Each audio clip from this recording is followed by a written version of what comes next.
Hi, so I'm Alec. I'm a senior data scientist at BMT, and this presentation is based on a paper on multi-agent reinforcement learning.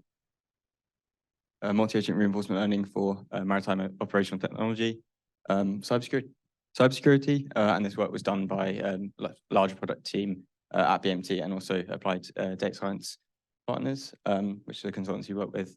But this work was also done under the funding structure of the ARCD, Autonomous Resilient Cyber Defense Program in the UK, which has a lot of interesting work around this area.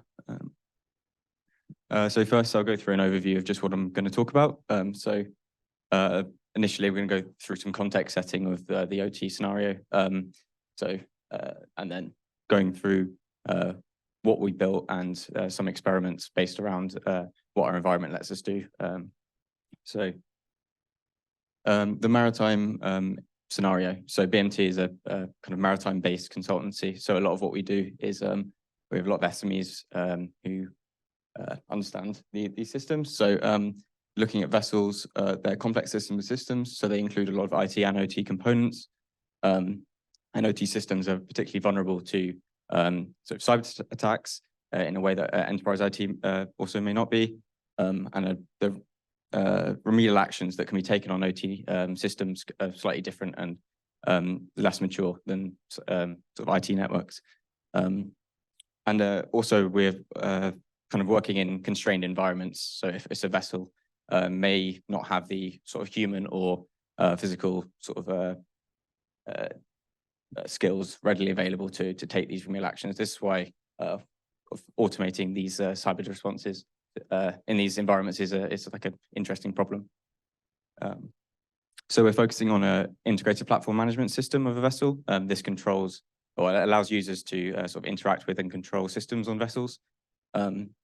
So our representations is around a bridge system, which is sort of lots of human-machine interfaces and remote terminal units.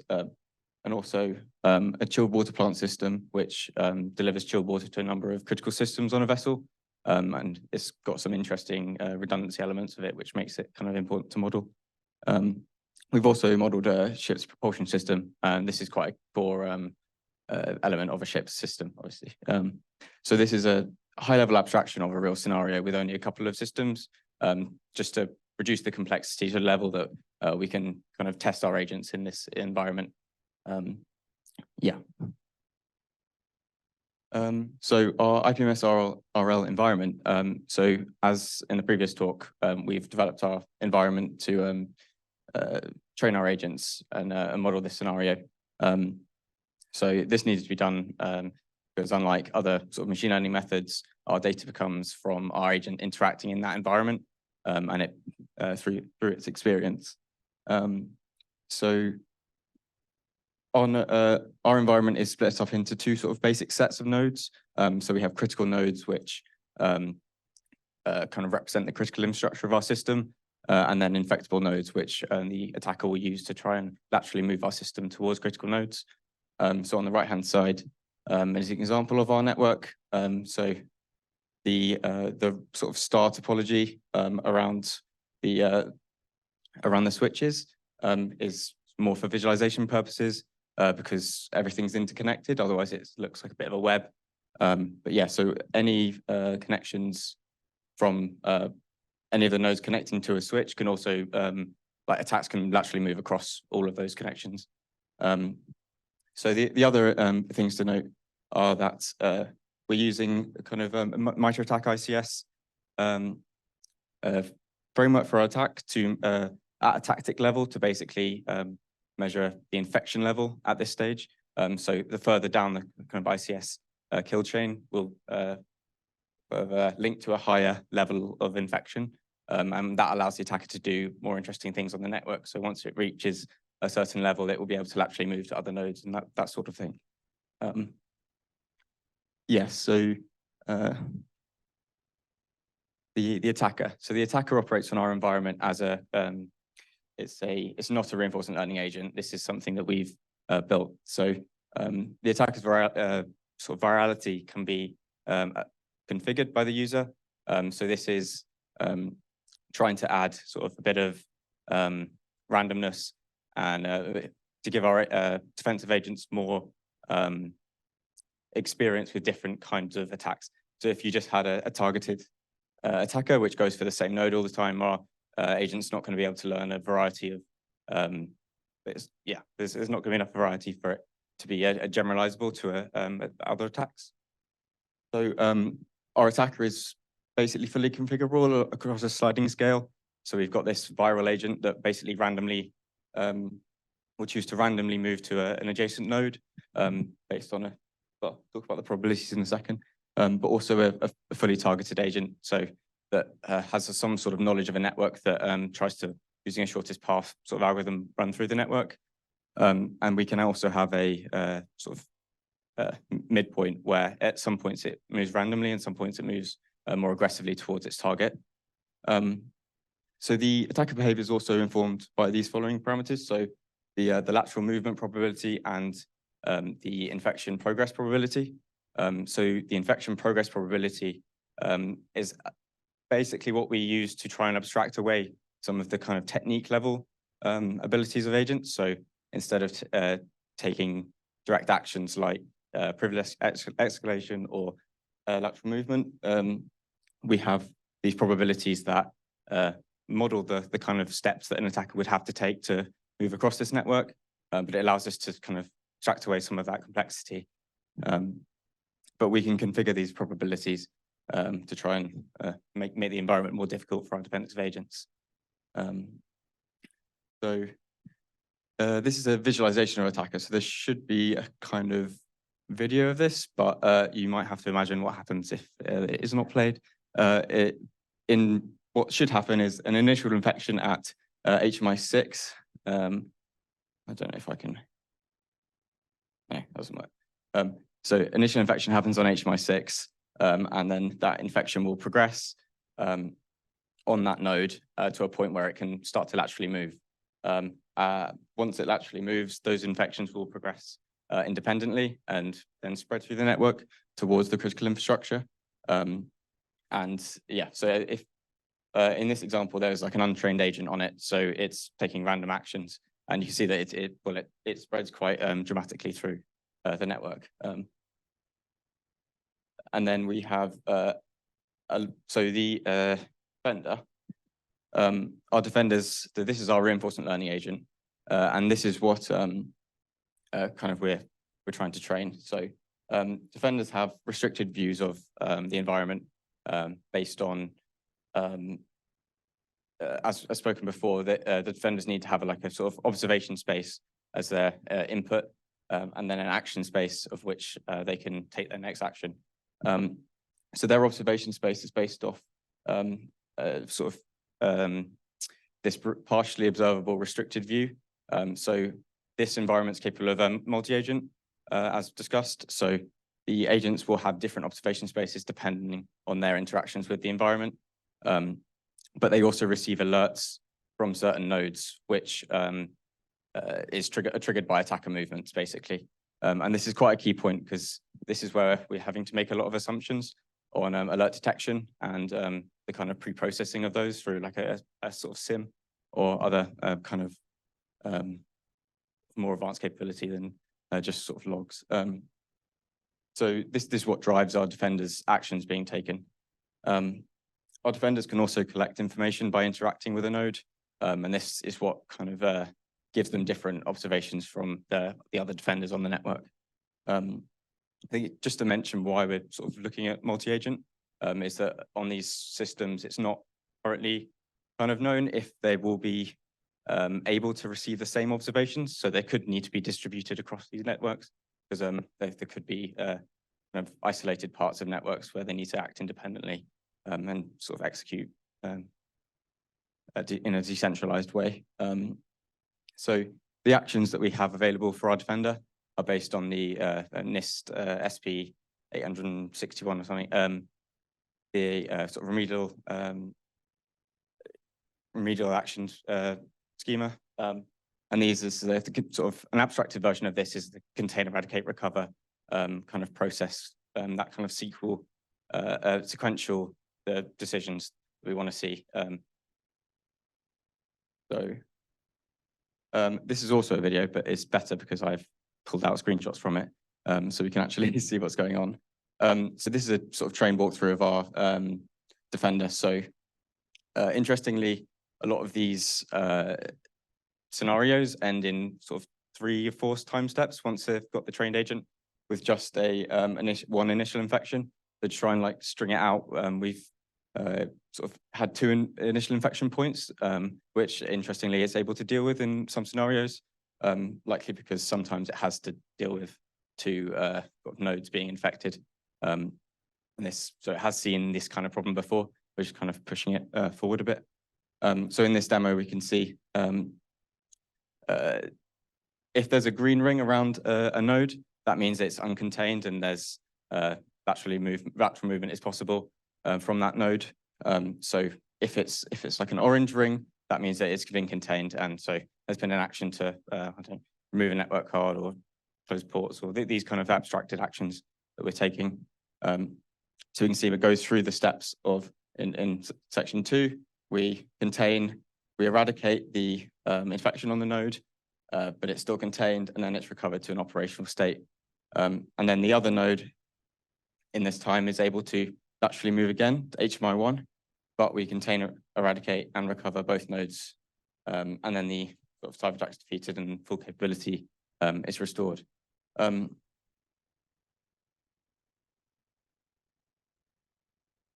Right, so now I'm going to talk about a couple of the specifics around the algorithms we used, and also the kind of experiments we were able to do in our environment, and kind of the sort of interesting things that might have come out of it and will inform our future work, especially regarding the sort of inputs we'll need if we progress to a sort of more mature system.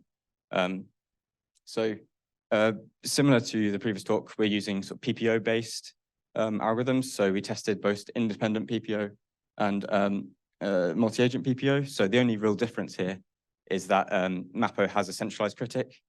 So the critic function that values the actions taken by the agent is the parameters are shared. So they have a sort of they sort of sing from the same hymn sheet in a sense that they are their understanding of the network is the same, or their observation of the network is the same.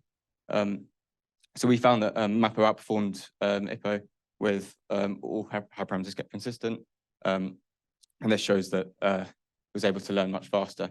So the graph on the right here is shows the episode outcome mean of our model. So if the defenders have a loss, which means that an area of critical infrastructure has been fully infected, and sort of operational capability is lost, then they get a 0. If it's a draw, so the sort of external limit of time sets we put in, it's a 0.5 is the average. And then a win, which is the full operational capability was restored, is a 1. So we can kind of see in the middle there when there's, at the beginning, it kind of gets to a draw state quite easily because it works out, it can just contain everything.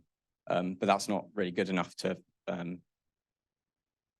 gain the full kind of reward. And eventually, and it needs to kind of break out of that cycle of just drawing and containing. So we find that the Mapo agents were able to sort of break that and win more easily by kind of coordinating their efforts by containing, eradicating, which is interesting. And this is just sort of speed of training.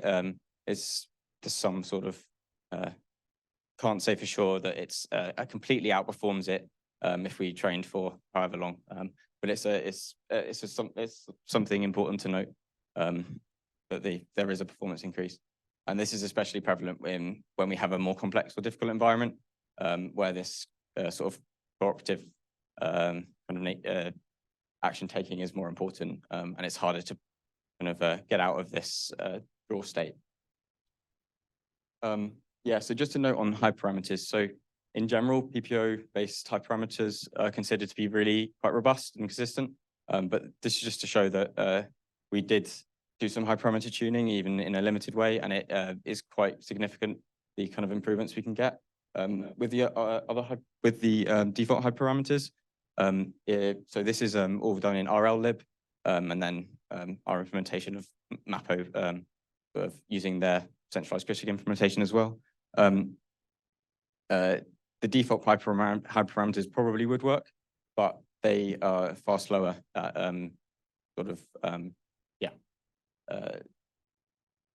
learning. So just to note that even sort of more general machine learning parameters like learning rate and batch size and these sort of things are still really relevant for tuning, we found. Yeah, so a note on reward shaping. So as in the previous talk spoke about reward, we've developed our rewards a little bit more than just sort of win-loss as discussed. There's a parameter around looking at the state of the environment. So this looks at how many nodes have been infected, whether any actions, bad actions were taken. So like trying to eradicate uncontained nodes. So trying to ignore the kind of contain, eradicate, recover step, and these sort of things. And then there was also a additional action reward, which we included, which is an intrinsic reward that is unique to the defender based on the action that they take. And this tries to force the defenders to kind of, if an infection is there, jump on it quickly before the infection level rises, because the higher the infection level when it interacts with the node, the higher the negative reward it receives, even though it's quite a small kind of negative reward. But the graph on the right here shows that when we just use this state reward versus this balance reward, which includes all these elements, it's quite interesting. So the graph on the left is the episode reward mean. So that convergence is the same. It's just because of the reward values are different. But it actually converges far faster from just including state reward. But on the right-hand side, we see the episode length mean of all of the episodes. And with just state reward, the episode average, average episode mean is around 10, which is not optimal for our the settings of the scenario. We saw that it didn't really need to try. It was getting kind of lazy with its actions options. It didn't need to try past the point where it got that reward. So when we include this balance reward and these intrinsic action rewards, we can, although it converges sort of slower, it is able to reach a more optimal policy.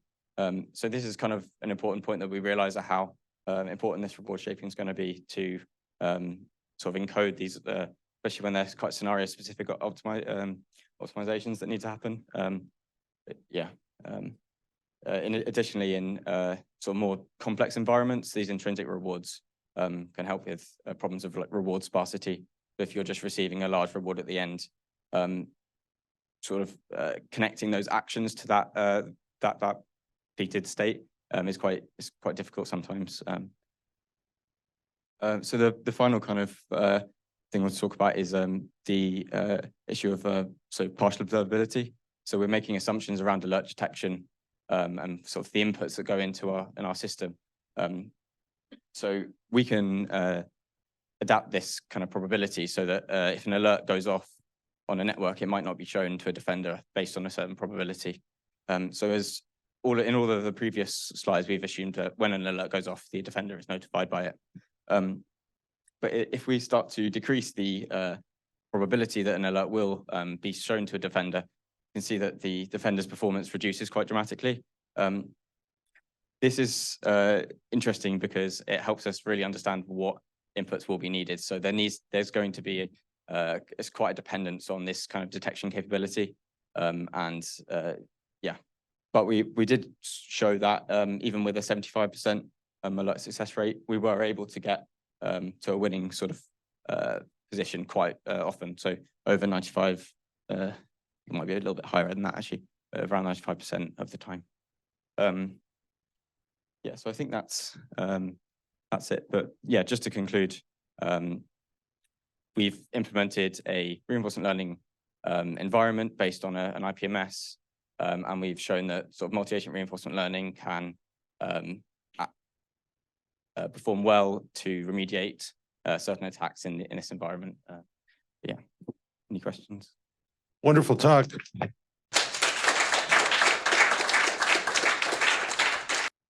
Excellent. So yeah, let's take a few questions from the audience. Hiya. I just had a quick question on whether or not you consider curiosity to try and encourage a diverse action space.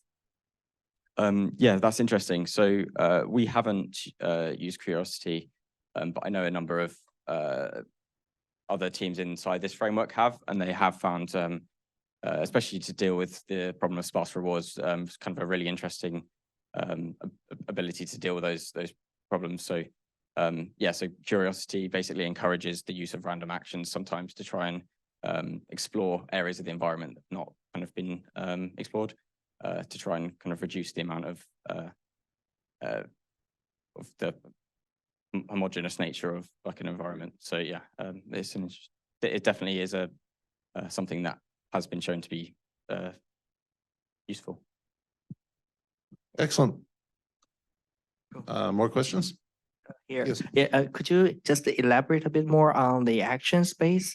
So are there like any trade-offs between the actions, or they are kind of dependent on each other? You have to take one action first, and then you can only move to the next. Sure. Yeah. So there's no direct dependency in the inbuilt into the environment. It's all it's sort of encoded in the reward function. So if an action is taken to say eradicate a uncontained node or to recover a infected node, that will lead to a sort of negative reward because that's sort of it's not an optimal kind of solution.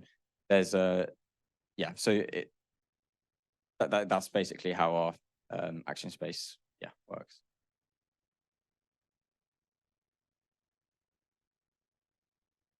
For the defender actions, are those considered reasonable for like a actual threat model, like specifically contain and eradicate? Like I don't see how we would contain or eradicate Stuxnet before that white paper came out. So yeah, I'm not completely sure of the specific example you're referring to, but so on OT, something like contain, it would be to, you can remove a network card, you can like react physically onto the system, or you can close down ports, stuff like that. We've abstracted away the individual techniques that would be sort of taken to that level. Yeah, it's so from our cyber SMEs understanding, that is a reasonable kind of assumption to make. There's future work we'll be looking to both on the attacker and defender side go down to the granular sort of actual remedial actions that will be taken. So changing passwords or these kind of actions. But at the moment, it's all configured by probability to kind of say which action or how long an action would be able to actually take and those sort of things. There's also we haven't done a lot of experiments yet on it, but we've got a delay component to all of our actions and alerts. So for certain actions in taken against perhaps like very infected nodes, so where a lot of damage could be done there, to take a remedial action on that sort of node would have quite a large delay, so that you can't just take. It's not an equivalence to take an action like change a password versus replace a whole RTU or something like that. Yeah, so there's some thought given to those kind of differences in actions, but yeah, it's not. It's very abstract at this point.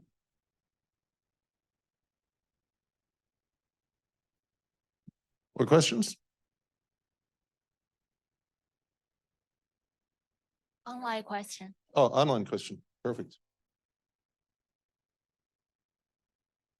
All right.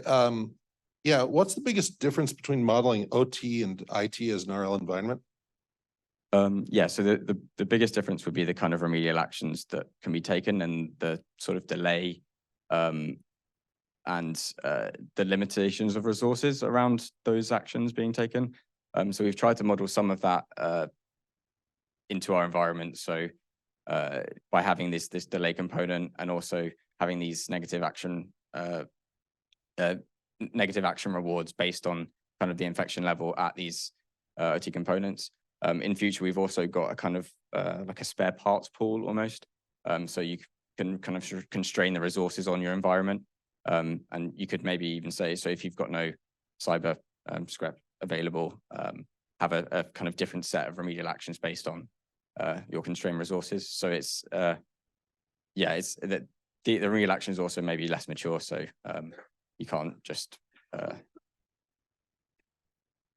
fix something, it will be a kind of very manual. Yeah. Excellent. Thank you. Great talk.